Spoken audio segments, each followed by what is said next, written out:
Assalamualaikum warahmatullahi wabarakatuh. Salam sejahtera untuk kita semuanya.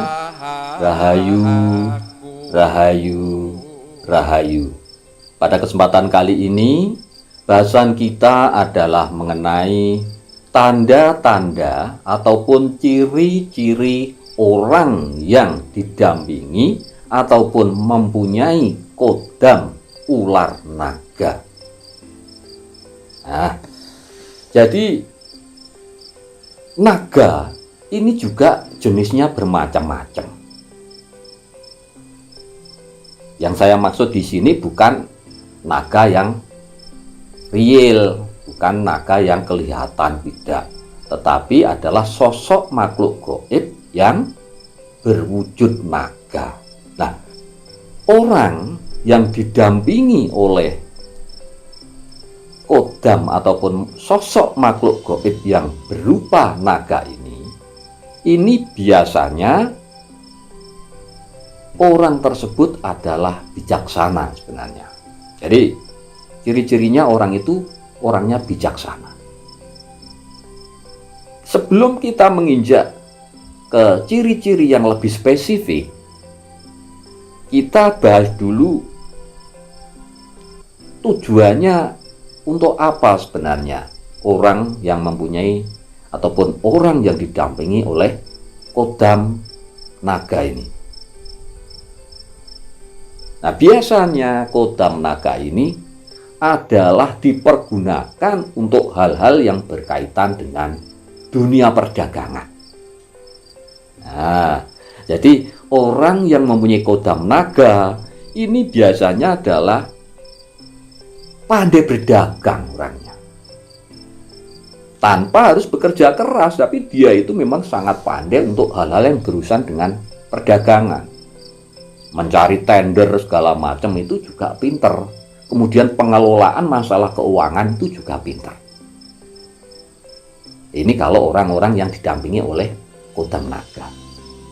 Nah, kodam naga itu sendiri itu juga ada yang dari turunan. Jadi kodamnya leluhur dulu itu juga ada, dan ada juga yang dari keilmuan atau dari laku tirakat itu juga ada, dan juga ada yang diisikan oleh orang-orang yang memang mengerti tentang kodam naga, itu juga ada. Nah, itu masalah sifat dan pembawaan. Jadi pembawaannya orang yang mempunyai kodam naga itu pembawaannya adalah bijaksana dan tegas. Tetapi bila marah ini sangat mengerikan. Nah, seperti kita tahulah, naga kalau sudah marah kan gitu kan, sangat mengerikan. Tetapi kalau tidak marah orangnya bijaksana. Ini kalau didampingi kodam naga. Itu orangnya bijaksana, kemudian juga tegas. Dan ciri-ciri, nah, jadi masuk kepada yang spesifik ini. Jadi ciri-ciri orang yang didampingi makhluk gaib yang berupa naga itu yang pertama, manusia itu tadi mempunyai wibawa yang tinggi. Nah, kemudian saat berbicara atau saat memandang orang lain, jadi dia itu mempunyai kewibawaan yang besar saat berbicara.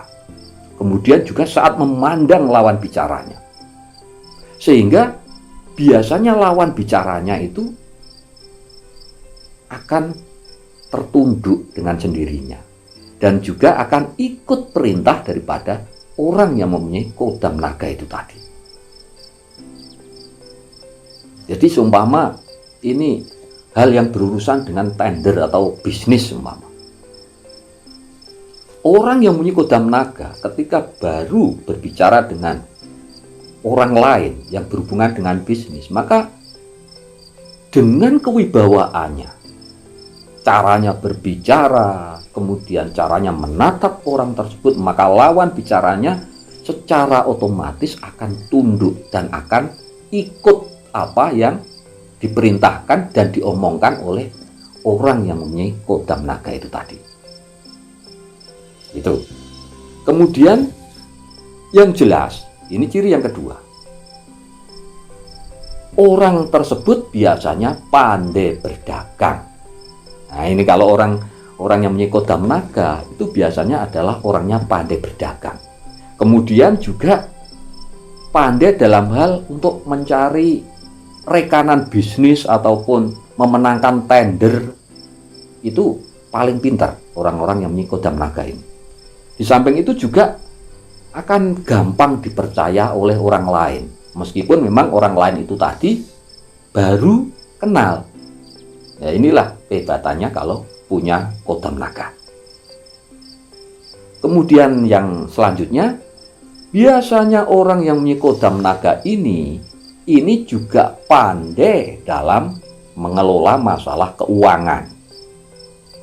Jadi isinya ini ya masalah kerja, bisnis, cari duit, bagaimana uangnya bertambah terus. Ini biasanya orang-orang yang didampingi kodam naga itu pola pikirnya biasanya seperti itu. Makanya tidak heran tetap mempunyai sisi yang negatif. Ketika orang itu berkonsentrasi dari kesehariannya itu berkonsentrasi untuk bekerja, untuk berbisnis, untuk mencari uang dan terus mencari uang, maka ada sisi-sisi yang ditinggalkan, yaitu biasanya orangnya juga agak angkuh dan perasaannya agak berkurang. Jadi kadang-kadang karena apa, sibuknya mencari duit itu tadi, kadang lupa atau kurang peduli terhadap lingkungannya dan kurang peduli terhadap orang yang sedang kesusahan. Nah, itulah sisi negatif daripada orang yang didampingi oleh kodam naga. Jadi kembali lagi, semuanya ini adalah tergantung daripada orangnya. Kalau orangnya itu jiwanya kuat, setelah mengetahui sisi-sisi negatif ketika didampingi oleh kodam naga tersebut, maka orang itu sudah siap. Ini loh yang perlu saya perbaiki ke depan. Tetapi kalau belum kuat dan jiwanya masih labil, ya akhirnya apa? Mengandalkan akal terus. Nanti juga itu yang penting bagaimana uangnya banyak terus. Akhirnya sisi-sisi kemanusiaannya akan berkurang. Kepedulian terhadap lingkungan juga berkurang. Dan kelemahannya lagi, sisi negatifnya lagi, ketika orang tersebut belum kuat untuk menerima kodam naga, itu tadi, kadang-kadang kalau kesurupan, jiwanya belum kuat, kadang-kadang kalau kesurupan bahaya. Ini akhirnya nanti ada sisi kemanusiaan yang hilang.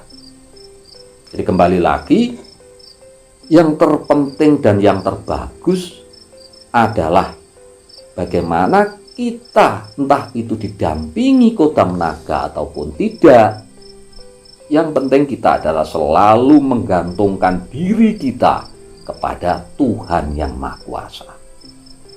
Kita selalu mendekatkan diri kita kepada Tuhan yang Maha Kuasa.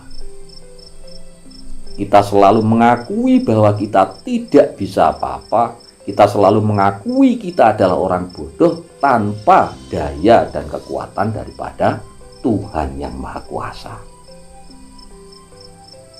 Jadi itu bahasan kita kali ini.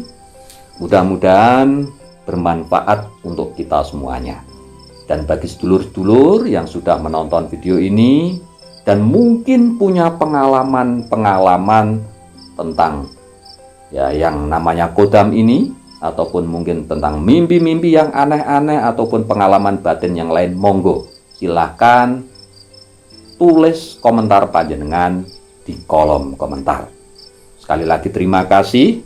Wassalamualaikum warahmatullahi wabarakatuh.